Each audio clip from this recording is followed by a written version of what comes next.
दोस्तों, स्वागत है आज की वीडियो में आपका। तो देखिए दोस्तों, आज हम सेकंड पॉइंट कराने वाले हैं। कल हम बता रहे थे ना, इलेक्ट्रिक फील्ड इंटेंसिटी निकाल रहे थे हम, ठीक है। और वो किसकी वजह से निकाल रहे थे? इलेक्ट्रिक डाइपोल की वजह से निकाल थे। और वो कल निकाल था एक्सियल लाइन पर, और आज निकाल रहे हैं हम इक्वेटोरियल लाइन पर, ठीक है। तो सबसे पहले हम यहाँ पर एक डाइपोल बना लेते हैं, ठीक। तो मैं फिगर आपके सामने बनाने वाला हूँ, ठीक है। ये -q और +q चार्ज से बना हुआ एक डाइपोल है, ठीक।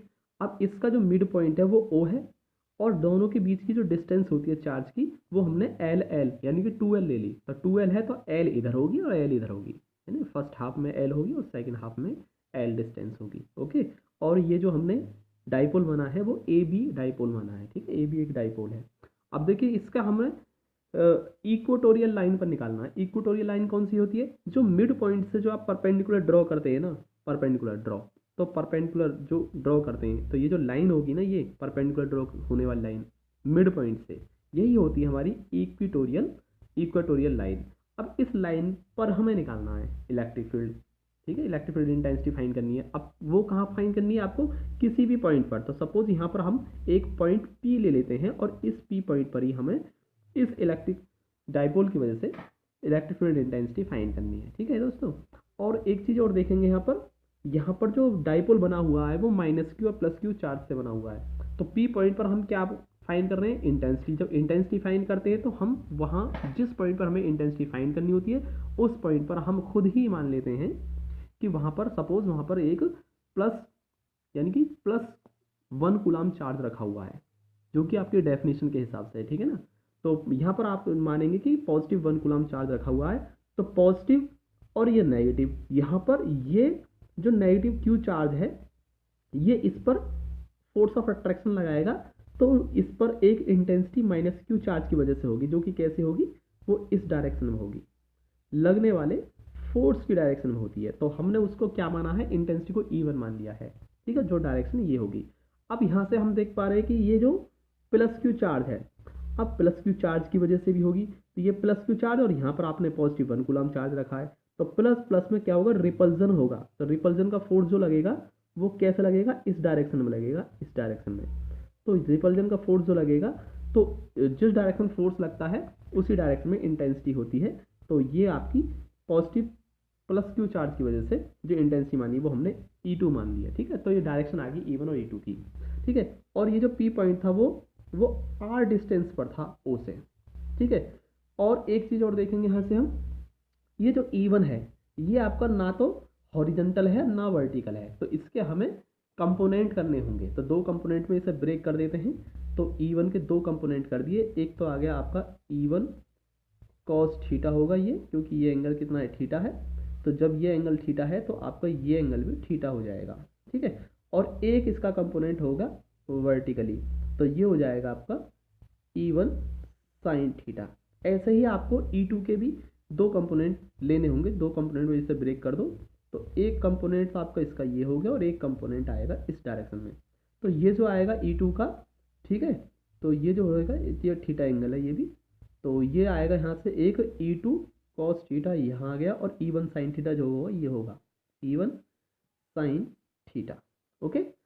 तो यहाँ से हमने दोनों कंपोनेंट में ब्रेक करके निकाल दिया। अब आप एक चीज़ देखेंगे, E1 sin थीटा और E2 sin थीटा, ठीक है। ये दोनों कैसे आ रहे हैं? अपोजिट डायरेक्शन में आ रहे हैं। लेकिन अभी हम थोड़ी देर में यहाँ बताने वाले हैं कि E1 और E2, ये E2 है, सॉरी। तो ये E1 और E2 जो दोनों हैं, ये भी क्या है? मैग्नीट्यूड में सेम है। जब दोनों मैग्नीट्यूड में सेम होंगे तो E2 sin थीटा और E1 sin थीटा दोनों मैग्नीट्यूड में सेम है, बट डायरेक्शन में अपोजिट। तो ये एक दूसरे के इफेक्ट को कैंसिल आउट कर देंगे, खत्म कर देंगे, ठीक है। नेग्लिजिबल हो जाएगा ये।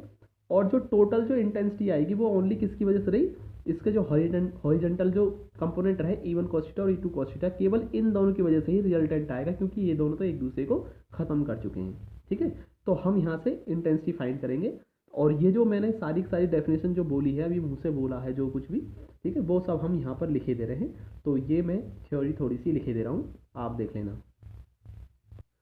और इसमें दोस्तों एक चीज़ और देखिए, ये AP डिस्टेंस की जरूरत पड़ेगी हमें, और BP डिस्टेंस की जरूरत पड़ेगी। तो AP डिस्टेंस क्या होगा? जब आप इसे एंगल मान लेंगे, इसे थीटा एंगल माना आपने, और ये आपका कौन सा बन रहा है? 90 का एंगल बन रहा है। तो ये आपका एक, ठीक है, एक राइट एंगल ट्राइंगल बन गया। तो जब राइट एंगल ट्राइंगल हो जाएगा तो ये क्या हो जाएगा, इसका हाइपोटेनियस हो जाएगा। तो हाइपोटेनियस कैसे निकालते हैं भाई, ये एल है और ये आर है, तो under root R square plus L square हो जाएगा, क्योंकि हाइपोटेनियस का स्क्वायर होता है, जो हाइपोटेनियस होता है उसका कैसे निकालते हैं उसे, पाइथागोरस थ्योरम से निकाल दीजिए उसे, ठीक है।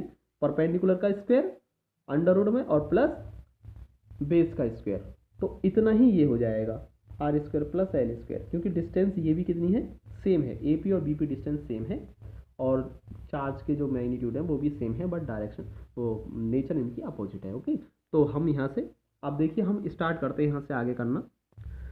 तो सबसे पहले हम माइनस क्यू चार्ज की वजह से पी पॉइंट पर इलेक्ट्रिक फील्ड निकाल रहे हैं, जो कि कितना माना हमने, E1 माना है, ठीक है।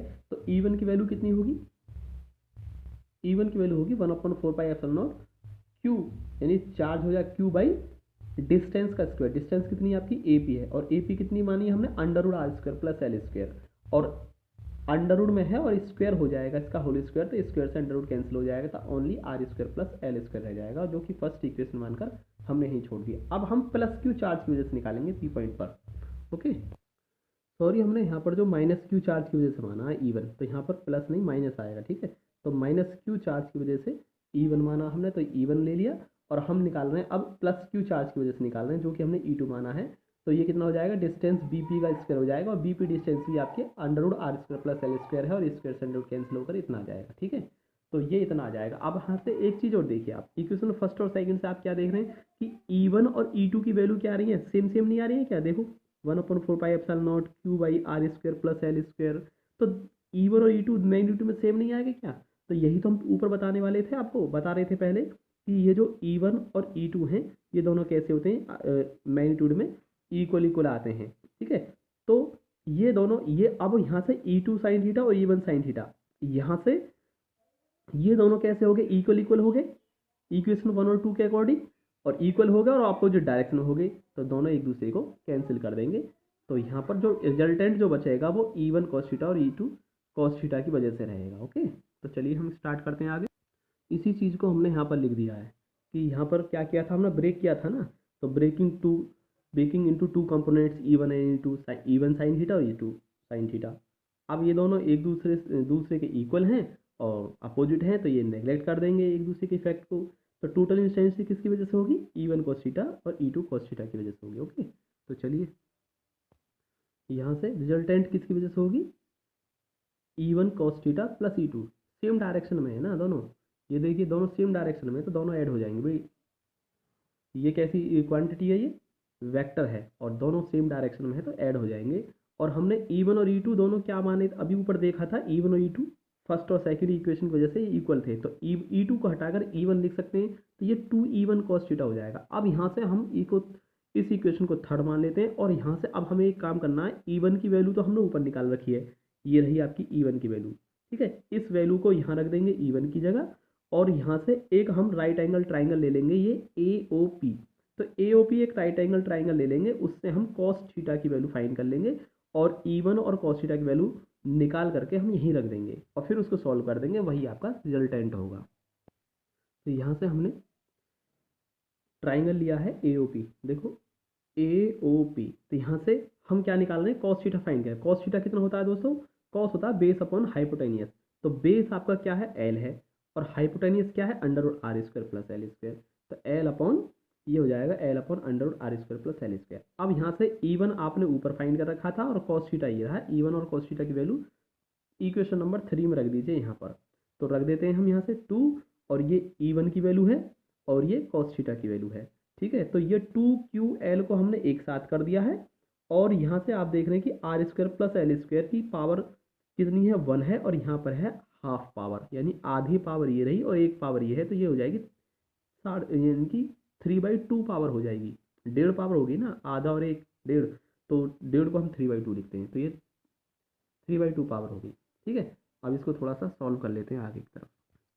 ये जो आपका 2QL है, ये आपका P होता है, डाइपोल मोमेंट होता है, इसलिए यहाँ पर 2QL को हटाकर P लिख देते हैं, ठीक है। और यहाँ से एक चीज़ और देखिए आप, ये जो L है, पहले भी मैंने बताया था कि जो L है ना, ये वेरी लेस देन है, ठीक है ना। यहाँ पर हम कर लेते हैं ये एल है very very very less than comparable to R, ठीक है। तो इसलिए एल को हम छोड़ देंगे, ठीक है। एल को जब हम छोड़ देंगे, छोड़ने का मतलब है एल को जीरो कर देंगे हम, तो यहाँ से एल को जीरो मान लेते हैं। तो यहाँ से जब एल को जीरो कर देंगे तो आर स्क्वायर की पावर 3/2 रहेगा, 2 से ये 2 कैंसिल हो जाएगा, पावर स्क्वायर ये स्क्वायर कैंसिल हो जाएगा, तो पी अपॉन आर की पावर 3 रहेगी, ठीक है। यही आपका रिजल्टेंट हो गया। और दोस्तों चैनल को सब्सक्राइब कर लो, कहेंगे नहीं तो आप करोगे भी नहीं, ठीक, तो कर लीजिए चैनल को सब्सक्राइब, और ये लाइक वाइक कर दिया करो थोड़ा सा, ठीक है। अच्छा लगता है, बस आप लोगों के लिए मेहनत कर रहे हैं, ठीक है दोस्तों, लाइक कर देना प्लीज़।